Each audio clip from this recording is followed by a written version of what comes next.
Hi, how's it going? Happy Friday. Um, I'm here to talk to you today about a report, a GA4 report that you may find extremely helpful.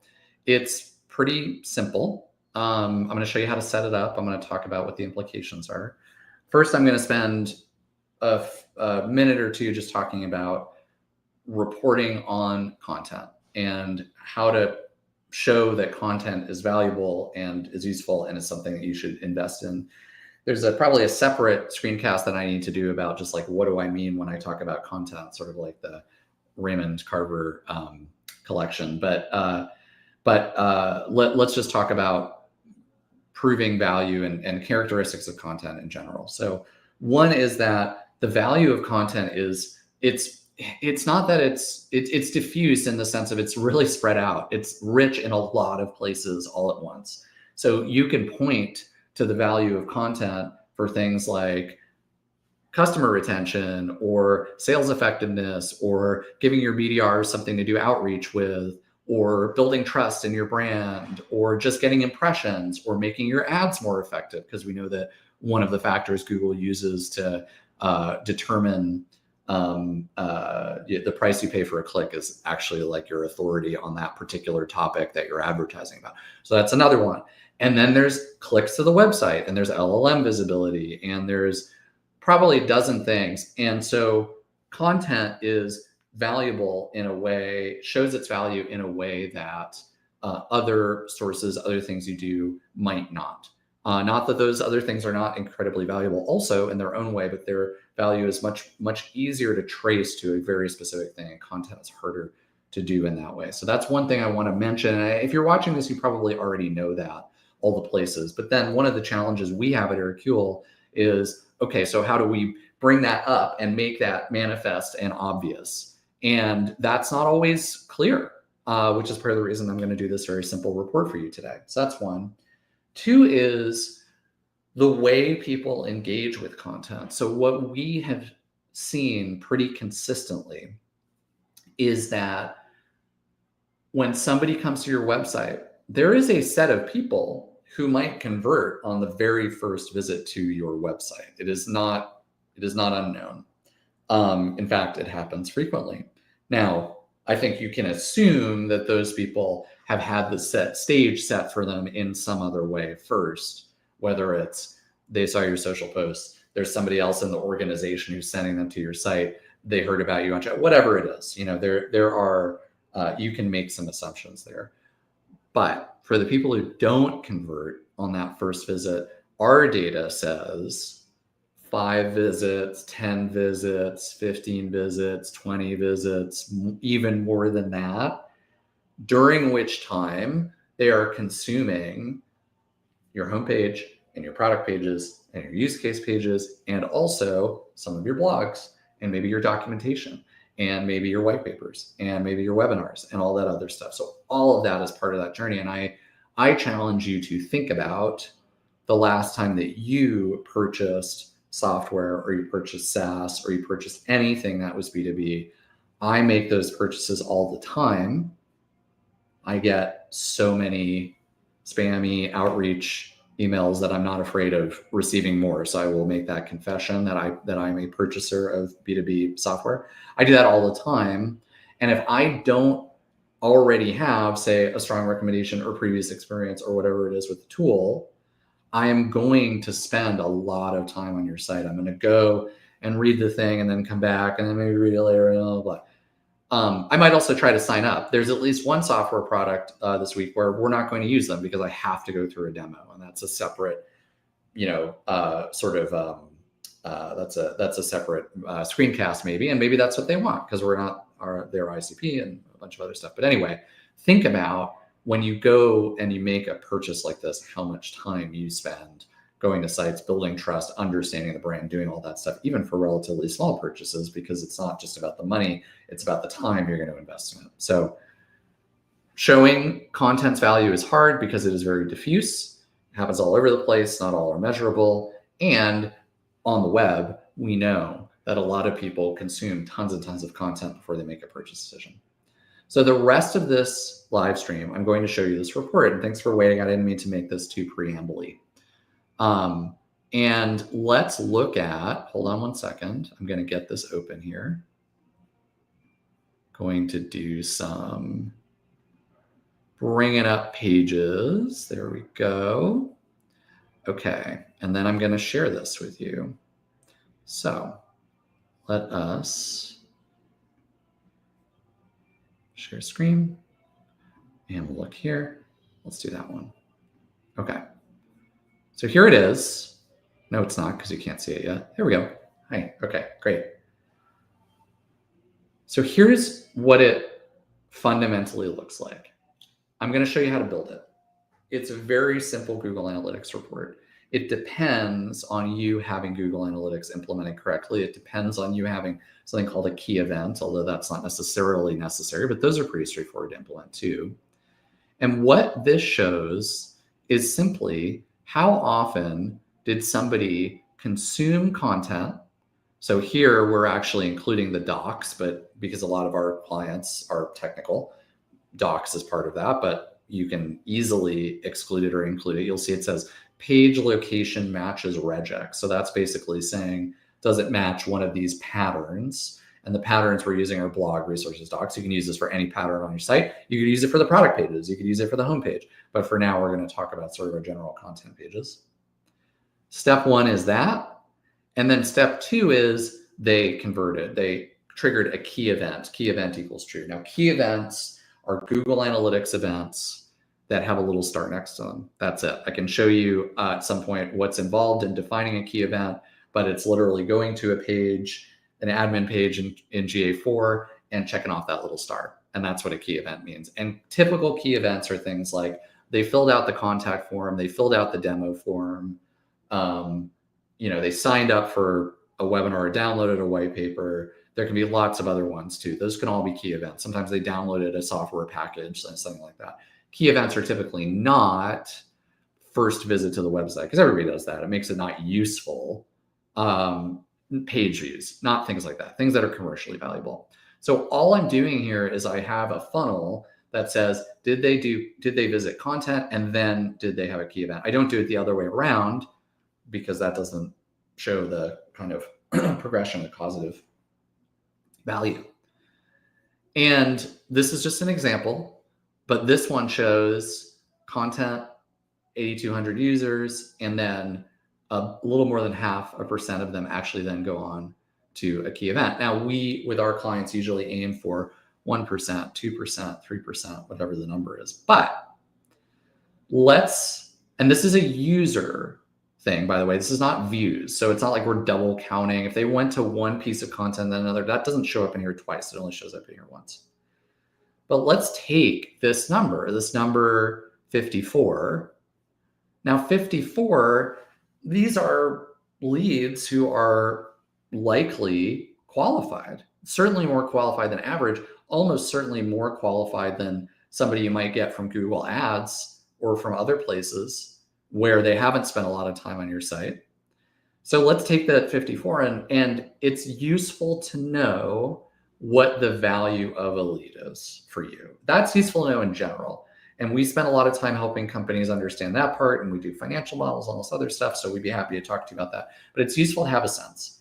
And I think for a lot of companies, you can make the case that like, hey, a really qualified lead, that's worth $200, $300, something like that. Certainly for, a lot of companies we work with have big annual contract values and things like that. But you can decide what the right number is. Let's say it's $300. That is provably $16,000 of leads. And this is the least interesting, most conservative, fractional way that you can possibly measure this. I just want to be really clear about that. It's not a very comprehensive sense of all the places that content shows up as valuable, and you need it anyway, and all these other things. But this is a very good indicator and a very simple one to set up, which I will show you in a second. And it won't take me that long to show you. And it's sort of provable in a way. There's lots of ways you can quibble with it. Now, whether you're just making the investment in creating the content, or whether you make investments in, making it visible, or, GEO or SEO or social or whatever, that might be a separate conversation. But the content itself and some of the efforts that you're doing there, here is some demonstrable value. So that's what it looks like. And we found this very helpful to kind of show clients like, hey, at the very least, you got this. There's a lot more, but there's also this. There's another interesting wrinkle to this before I show you how to build this, which is what percentage of people, because remember, you're going to have a small fraction of converters anyway. Like, there's going to be a very small percentage of people who come to your site who convert anyway. It might be even lower than what you get from content. Building sites and getting your name out there, it's not marketing. It's not about finding the one person, getting them to your site and convert. It's about building that awareness and building lots of funnel and traffic and people to come to the site and become aware. And then a tiny fraction of those are actually going to become your customers. So that's not specifically weird. But the other thing that we should be able to show here, and let's see what happens when I do this. Okay, is showing you, I'm just looking at these numbers and thinking about this. All right. Showing you what percentage of, and I think this particular data is a little bit off, but it shows you what I'm talking about. What percentage of conversions include content in the path? So what I showed you first was what percentage of all website visitors are influenced by content on their way to converting.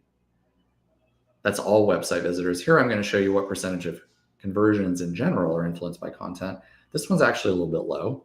You can see it's about a little over 10, 15%. It's actually surprising. I think the report might be a little bit busted. We can fix that. Generally speaking, what we find is that it's about half. About half of the converters on your site are going to touch content in some way on their journey.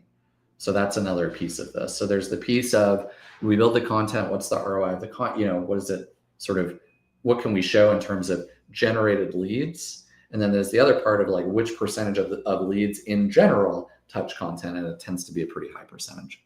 Let's talk about how this report is built, and then I'm going to wrap up. I'm just going to show you this real quick. So there are a few pieces, little concepts here that you need to be aware of.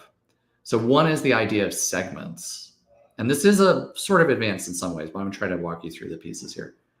So a segment is a way of breaking down your traffic, of saying, I only want to look at this group of sessions or this group of users or whatever it is. And so this example is a content before conversion segment. The page location includes content and it's indirectly followed. You can also do directly followed, but I don't recommend that. And you can, but it's not going to give you a good picture, but you can change it to directly. Indirectly means at some point they then do a key event. So that's the content before conversion segment.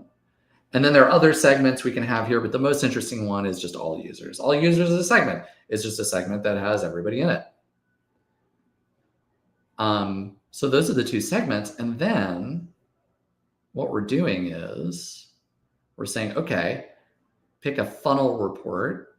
You always want a standard funnel. Otherwise, it's going to report on absolutely everything. It's going to be bad. It's not going to be very useful. I could change this to, actually, you can also do a trended funnel. Trended funnel can be useful if you have enough data. But there's the open funnel switch down there. And this is basically like, just like don't count anything in there. It's not useful for this purpose where you're trying to show one step leading to another. And then you got your steps here. And the steps are the same ones that we have in our segment. The steps are the page location matches this. And then the second one, the key event is true. So for this part of the report, for this funnel exploration here, you're reporting on the all users segment.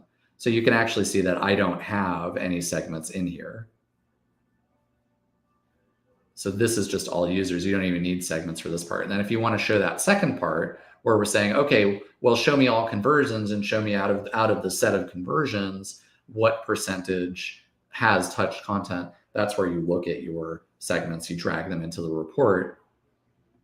And you can see on this one, I've got my segment comparisons here, and I'm looking at the all users segment, the conversion segment in general, how many people converted, it was 120, and then how many people did content before conversions, oh, that was 54. That's the same 54 that's in here. So you're taking that 54 as a subset of all conversions instead of all visitors to the site. And that's showing you two different things. That's it. Actually, that's it for today, I think, in general. I'm going to talk for like 2 more minutes, but what did we talk about? We talked about the difficulty of attributing success to content. There's lots of ways to do it. I could probably name a dozen. And there's lots of ways to implement all of those. And people spend a ton of money on MarTech tools to try to figure out how do I do,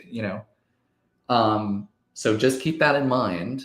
And the more of that we can surface, the more we can narrate to everybody else, hey, this is why it's important to make this investment. This is why this makes you money. That's really important for us to know as content marketers. How does it do that? And then this is one little lens that is pretty easy to get, relatively speaking. You don't even have to do the segments for this first report. You just set up that funnel report in Google Analytics. The first step is they visited some content. The second one is that key event is true. They triggered a key event. And then you can see, 54, 100, 200, 300, 1,000, whatever the number is. And then you multiply that by what is a lead worth, especially one who's already engaged, who knows who we are, who's probably qualified in some way. So what if I multiply that out? Oh, it's $300 a lead. Well, this is an easy way of showing it. The minimum, total minimum, incredibly reductive, conservative minimum. It's getting us 10, 20, 30, 100, 200,000, $1 million a month. So this is a very simple way to look at it. And part of what I want to convey too is the more we can find these reports that easily let us show, hey, here's how this makes you money, CEO, CMO, leadership team, the easier our jobs are. So yeah, that's it. That's the simple report. Thanks for being with me this morning. Let me know if you have questions. I'm sorry if I missed questions in the live stream. I will get to those afterward, or DM me or send me an email, justin@airkill.co. Ooh, I'm going to remove the screen share. I should have probably removed it a while ago, but there's my email address right there.